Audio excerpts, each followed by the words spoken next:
set you up, especially if you're a creator or an entrepreneur or somebody like me. When I say a morning routine is what leveled me up, I don't even know how to say that without making y'all think that that's just fluff, but it's literally true. You can decide at any moment who you want to be. With that same thought process in mind, I like to think about my day that same way.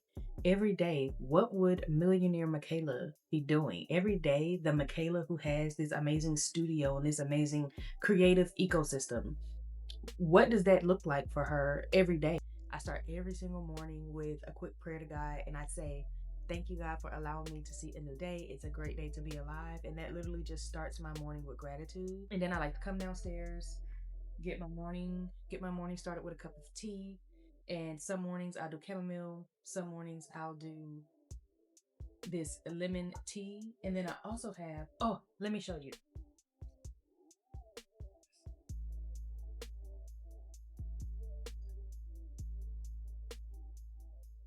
My current obsession, Tazo glazed lemon loaf.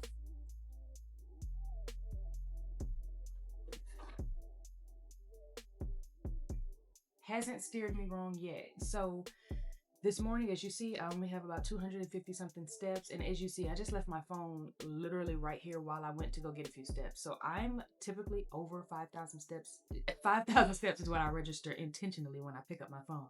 But clearly, you get more than 5,000 steps in a day. And I've actually been talking to my mom about that. And she actually started doing some steps around her community. So just sharing your journey can really open up a lot for others who haven't been doing those type of things. The structure is what I do every single day, no matter what. That morning routine, that tea, I'm gonna have it every single day. My devotionals, we're gonna hit that every single day. But then other than that, everything else is pretty much I just let my life flow. And I've learned that I flow a lot better, a lot more creatively, a lot more seamlessly when I stick to a same schedule first thing in the morning. Because for me, the mornings is when I think the best, when I have the most creative ideas, and when I'm the most bubbly. Throughout the day, I done been up so long, so it just kind of starts. And then traffic, driving 4 hours between houses, and all of that stuff can really kind of weigh on you a little bit. Along with my physical temple, which is my house, I take care of my physical temple and I take care of my physical temple. You get me? Okay, I know you got me.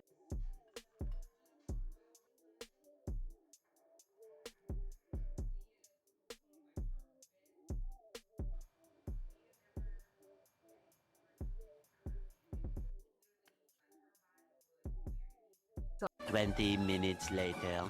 It's about 9:59 a.m. and I decided, you know what? I'm gonna eat a quick breakfast because those grapes and that tea didn't do enough. So I'm about to go ahead and eat this breakfast really quickly and then head out to my house. It's a few minutes up the road. Photograph that one. I'll take you guys with me through how I walk through all. Of course, I have my tripod and I'm gonna go ahead and get everything set up so that I can go through the house and prep for the photography. That's what you're doing. You're prepping for what you're going to complete that day. This home just wants a few photos. So let's go ahead and get started.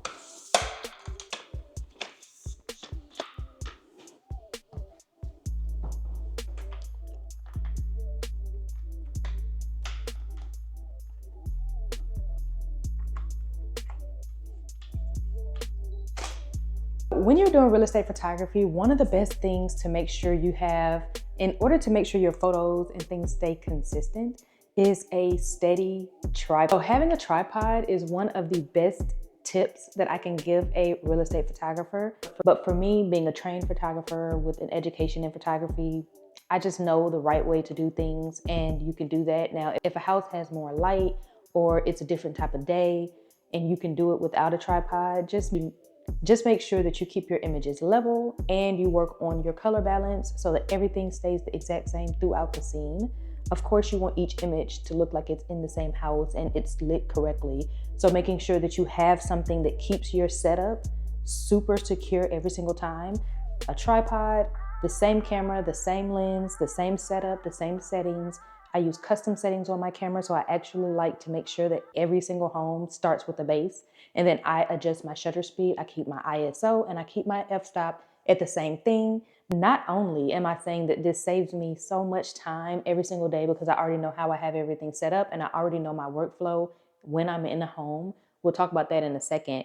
But having an entire setup that you can depend on, literally you're setting yourself up for success. So I like to make sure that I keep my camera on a tripod, and in most rooms, this is average height for a tripod. This is perfect. Now in rooms like the kitchen and rooms that have a sink, so like the bathroom or a mud room or something like that, I raise my tripod just a little bit so that I'm not pretty much eye level with the counter, but I'm not digging deep into the sink, if you get what I'm saying. So I'm trying to keep it at a level that's almost where I'm at as far as height wise, but not too low to where it just almost looks flat. For the most part, real estate photography is about learning how you work and moving through the space and how you can, of course, getting clients and all the business side, but the actual day-to-day is pretty spot on with what you do throughout the day. So I'm going to go ahead and prep this house, which is what I call the prepping process. Is something that I do in every single home to make sure that it's all at a base level. So I open up every single window. Let's walk through it together.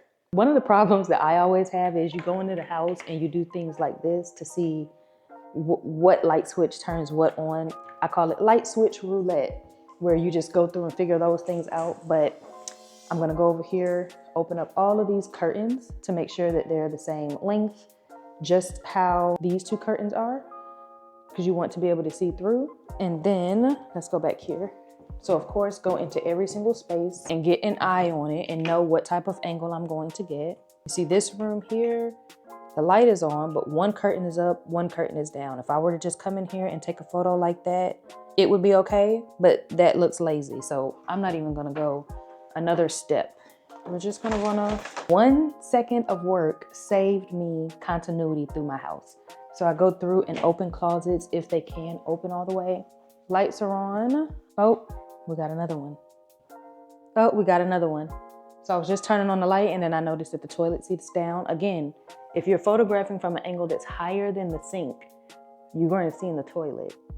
Do you want to see in somebody's toilet? I already know the answer. So I'm going to go ahead, close the toilet. Takes 1 second. We're in a hallway that needs this light turned on, and then we're going into the primary. Let's prepare that. And in here, as you see, the curtains are already good. Oh no, nope, I just looked back. They're a little off, so let's bring that one down just a little bit. It doesn't have to be perfect, but as close as it can get while you're here. You don't have anybody, you're not worrying about a specific subject, so why not take the time to make it look right? So this room and this entire floor is prepped. We have another level downstairs, but as you see the way this house is formatted, oh, I didn't even show you guys this, hold on. Again, not every blind has to be perfect, but first of all, the amount of natural light that just brought into the space, already 10 times better. Last but not least, we're in the kitchen for this last shot of the first floor, and we're prepped. So continuity wise, this is the only light that's out. I have turned it on and off, and I can't figure out how to get that on. So besides that, now I'm gonna go through and literally take a photo from every single angle in this home. And sometimes I'll do one angle per room and I find out what's best. If it's a window, I'm gonna prioritize the window. In a space like this behind me, I'm gonna prioritize the windows, this little ledge here, as well as the fireplace, of course. And then as you see, let me show you what I see. I photographed many houses with this same floor plan, so I already know that I'm gonna get a shot from here, which as you see, you can see the kitchen, dining room, a little bit of the fireplace, some of these windows, and that little ledge there. It's actually perfect for a video because you can see the windows, you can see a little bit of the fireplace depending on how my angle is. You can see the dining room, kitchen, and if there's a hallway back there. Perfect for this floor, but as you see, you can't even tell that there's a downstairs down there. So this home is one of those split level homes where you come in the entrance and you can either go up or down. And so in this space, you can't even see the downstairs. So I don't need to make sure that those lights are on. It'll take you some time to go through and make sure it's on, but it takes no time to turn on all the lights up here, get it prepped, and then leave. This home is taking me a lot longer than it normally would, only because I'm showing you guys the home. But if I wasn't in here getting these video clips, I probably would have already been done. The camera's already set up on the tripod, so now I just go into each space and take a shot. Once we are done with this, I'm gonna turn off all the lights on this level, head down to level 1, photograph that level, And then we're pretty much done with this house. I'm gonna upload them to Dropbox so they can go ahead and start getting edited. Make sure I leave the house exactly how it was when I came in. That's how you keep a client, is when you show that you care for the house. If you come in and you leave scuffs and marks all in the wall, you break door handles, if they leave and then they have to come back and pretty much reset the house after you, that's a problem. So of course, taking time to be efficient, but also taking time to pay attention to detail. This room is set up like this. I'm gonna take a shot here. Once I start, I promise you it takes me 5 minutes. I don't want to show you me moving throughout the space because of course you're gonna get in my way. So I'm gonna go ahead and take all the photos of this house, but then I'll come back and show you guys a few angles just so you guys aren't stopping my flow. We'll be back.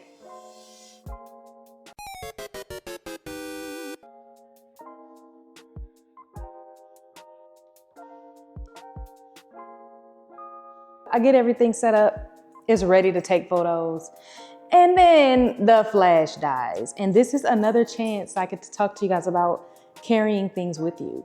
Keep my camera bag with me in the car at all times. You never know when you're gonna meet an agent or when you're gonna have an opportunity where you can sell yourself.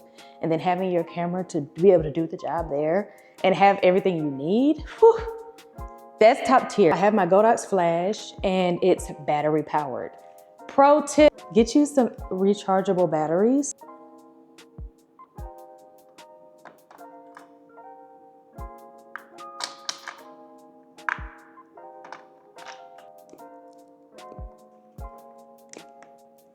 Getting you some rechargeable batteries will change the game for you. When I tell you, I used to use batteries and I was going through packs and packs and packs of batteries every week until it just hit me one day.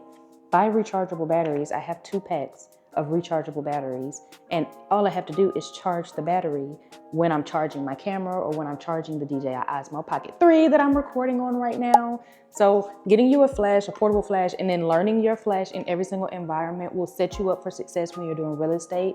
Not only knowing your camera, not only knowing your system, not only carrying your camera bag with you and having all your equipment, but knowing how to use your equipment in any situation. You may get to a space and it's super dark, but they need you to take photos of it right then.